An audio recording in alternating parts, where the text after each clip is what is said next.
बिस्मिल्लाहिर्रहमानिर्रहीम अस्सलाम वालेकुम। आज मैं आपको मुहर्रम स्पेशल शरबत की कोई एक रेसिपी बनाना सिखाऊंगी। तो चलें शुरू करते हैं। मैंने यहाँ पे 5 किलो दूध को जो है वो बॉयल कर लिया और बॉयल करने के बाद उसको थोड़ा ठंडा होने के लिए छोड़ दिया। आपने जितने भी दूध का बनाना है आप उतना दूध बॉयल कर लीजिए। फिर थोड़ा थोड़ा 3 कटोरियों में साबूदाना ले लीजिए और उसके अंदर कलर डाल दीजिए, ग्रीन, ऑरेंज और रेड। और कलर डालने के बाद उसको अच्छे से मिक्स करके थोड़ी देर के लिए रख दें।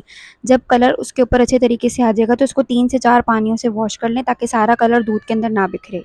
ये मैंने तीनों को कलर डाल के वॉश कर लिया था। उसके बाद जितने भी आपको ड्राई फ्रूट्स ऐड करने हैं वो कट कर लीजिए बारीक बारीक।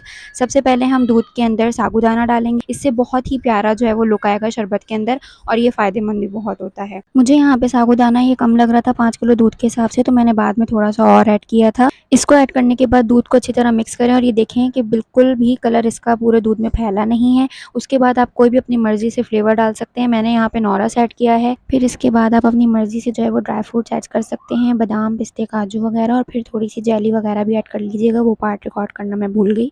मैंने इसके अंदर जेली भी ऐड की थी। एक और चीज़, अभी स्टार्टिंग में दूध बॉयल किया था तो उसके अंदर मैंने थोड़ा सा कस्टर्ड पाउडर भी ऐड किया था। कस्टर्ड पाउडर हमने ऐसे ऐड नहीं करना, थोड़ा से गर्म पानी के अंदर वनीला फ्लेवर में कस्टर्ड पाउडर को मिक्स करके फिर इसके अंदर ऐड करना है। बर्फ़ डालकर ठंडा कर लें शरबत को और मज़ेदार सा आपका शरबत तैयार है। बहुत ही मज़े का बनता है, एक बार ज़रूर ट्राई कीजिएगा।